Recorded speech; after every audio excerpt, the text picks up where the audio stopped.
नमस्कार, बात पते की में आपका स्वागत है। और मुद्दा ये है कि बीजेपी ने जो 184 प्रत्याशियों की अपनी पहली सूची जारी की है, उसमें से 6 अपने सांसदों के नाम, सिटिंग सांसदों के नाम काटे हैं। और उसमें आगरा सबसे ऊपर है, क्योंकि आगरा की 2 जो सीटें थी, आगरा और फतेहपुर सीकरी, वहाँ से दोनों जो सिटिंग सांसद हैं उनके टिकट कटे। उसमें एक जो है बीजेपी के पुराने नेता है रमाशंकर कथेरिया, और उनकी जगह पे जिसको टिकट दिया गया है एसपी बघेल, उनकी जाति को लेकर के सवाल उठ रहे हैं। पहले भी ये विवाद उठा था और मामला हाई कोर्ट तक गया था, और अब फिर एक बार जैसे ही उनको टिकट मिला है उसके बाद से विवाद तुल पकड़ने लगा है। तो क्या है पूरा मामला कि वो किस जाति के हैं और कैसे उनको टिकट दिया गया, वो अनुसूचित जाति से हैं कि नहीं है, इस बात पे विमर्श करने के लिए हमारे साथ हैं हमारे सहयोगी विष्णु शर्मा। वो पूरा मामला बताएंगे कि क्या है। दरअसल एक ट्वीट किया था अक्टूबर 2018 में प्रशांत भूषण ने, वो ट्वीट फिर से रीट्वीट होने लगा है, फिर से चर्चा में आ गया। जैसे इनका नाम आगरा से एमपी के लिए अनाउंस हुआ, हालांकि चर्चा में 2017 से आ गया। एक याचिका लगी हाई कोर्ट में और 3 डॉक्यूमेंट जो प्रशांत भूषण ने ट्वीट किए उसके साथ 3 डॉक्यूमेंट लगाए हैं। एक डॉक्यूमेंट में वो कॉलेज में जहाँ अपने स्कूल में पढ़े होंगे राजकीय विद्यालय में, वहाँ का कोई टीसी सर्टिफिकेट है और उसमें जानकारी दी है। उसमें उनका पूरा नाम लिखा है सत्यपाल सिंह सिकरवार, आमतौर पर ठाकुर सिकरवार लगाते हैं। उसमें जाति वाले कॉलम में हाथ से ही ठाकुर भरा हुआ, उसमें सारे जो हाथ से ही भरा हुआ सारा कुछ, वो एक पेपर लगाया उन्होंने।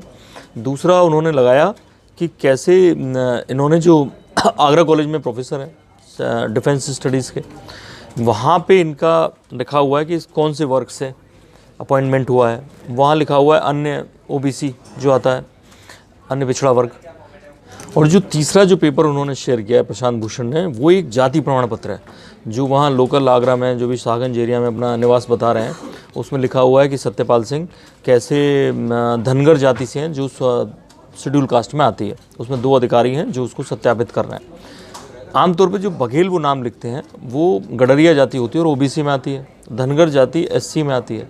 तो टूंडला से वो सुरक्षित सीट से बीजेपी के विधायक बने और बाद में कैबिनेट में शामिल हुए योगी की में। तब ये आरोप उनके सब डॉक्यूमेंट लेके हाई कोर्ट में डाला गया, जहां वो लगातार, आप खबरें भी ढूंढेंगे तो जहां वो लगातार किसी ना किसी वजह से अवॉइड करते रहे। ये बात प्रशांत भूषण भी अपनी ट्वीट में लिख रहे हैं।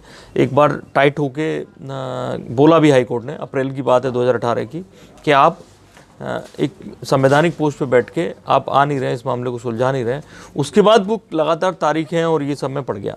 उस केस का निपटारा हुआ नहीं है और अब इन्हें आगरा से इन्हें फिर टिकट दी जाती है और वो भी सुरक्षित सीट है, एससी के लिए सुरक्षित सीट है अब, और वो भी अनुसूचित जाति जनजाति आयोग के अध्यक्ष को हटा के।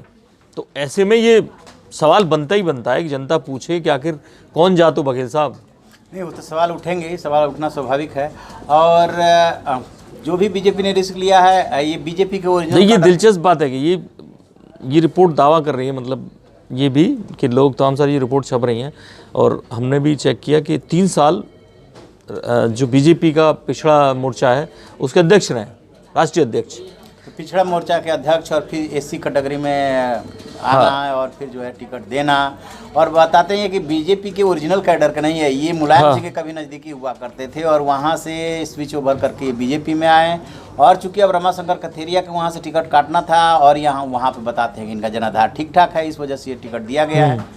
तब देखते हैं आगे क्या होता है। बहरहाल इनके जाति को लेकर के विवाद जो है कल से ही तुल पकड़ रहा है। आगे क्या होगा, ये मामला कौन सा टर्न लेगा, चूँकि हाई कोर्ट में मामला यदि पेंडिंग है तो एक बार जब चुनाव का ऐलान हो जाता है तो ऐसे इशूज को कोर्ट नए सिरे से फिर जो है उस पर विचार नहीं करता है जब तक कि चुनाव का प्रोसेस जो है पूरा ख़त्म नहीं हो जाता। उसके बाद यदि ये चुन भी लिए जाते हैं और हाई कोर्ट या सुप्रीम कोर्ट ये आदेश देता है कि जो उन्होंने जात सर्टिफिकेट लगाया हुआ है वो जात सही नहीं पाई गई, तो फिर जो है इनका इलेक्शन जो है नल एंड वॉइड हो जाता है। इससे कई केसेस जो है देश में आ चुके हैं। इनके केस में अब आगे क्या होगा ये कोर्ट के रूप पे डिपेंड करेगा और एविडेंस पे डिपेंड करेगा। जो भी आगे इसमें अपडेट होगा हम आपको बताते रहेंगे। आप देखते रहिए हमारा डिजिटल चैनल इन खबर। Thank you.